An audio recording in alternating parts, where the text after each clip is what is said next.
So the first reason why students have trouble staying centered in their lane is because they're not looking at the right place. And most of the time, they're looking at the lines on the asphalt to guide themselves. If you look at the lines on the left, you'll always be too close to the left. If you look at the lines on the right, you'll be too close to the right. So don't look at the lines to guide yourself, look far at the center of your lane. Even when the road is curving, you look far at the center of your lane. Try to draw yourself an imaginary line that goes from the asphalt to the sky and look there at the level of the horizon.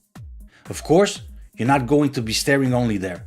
Staring is one of the most common problems with student drivers. You need to look everywhere, but only fractions of a second, and your eyes keep returning over there so that you can stay centered. Students tend to focus solely on the vehicle in front, almost like if they had a cardboard piece on the windshield and that's the only thing they see.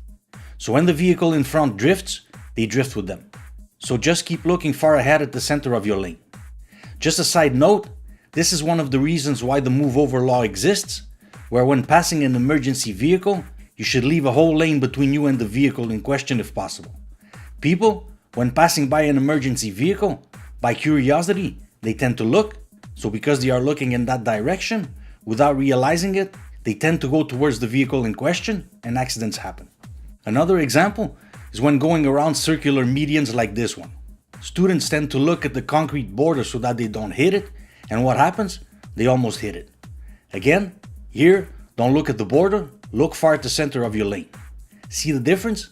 Looking at the border, looking at the center of the lane. And probably the best example of that is when exiting a highway on those circular exits. If you look in front, you'll always be too close to the guardrail. So don't look here, look there. This is one of those situations where looking at the right place magically solves the problem in a matter of seconds. So the main reason for not being centered is vision. The other reason actually has to do with the steering wheel itself and your hand position and tightness. Beginners are usually stressed when they drive, so they tend to hold the steering wheel too tight. So in situations like these, when the vehicle is approaching in the opposite lane, because it scares them, they'll tend to drift to the opposite side. You might have seen people driving with just one hand resting on the wheel. Now, I don't recommend that. You should always keep both your hands on the wheel, and I certainly don't recommend this, but this is just to illustrate that cars are made to go as straight as possible, and most of the time when students swerve, it's because they manipulate the wheel way too much. So always hold the wheel with both hands, but not too tight. It also happens a lot when there are physical obstacles like concrete blocks or ramps. They focus on them because it scares them, and they drift to the opposite direction. Again, don't focus on those things. Look far at the center of your lane and everything will take care of itself. The position of your hands on the wheel will also have an effect. If you hold the wheel like this, with one hand over and one hand under, that puts more weight on the wheel on the side of the lower hand and it'll make you drift to that side. So try to always hold the wheel with your hands level at the 10 past 10 position.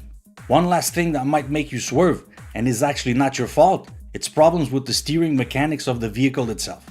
Although for most of these problems you'll need to bring your car to a mechanic, something you can check and fix yourself is tire pressure.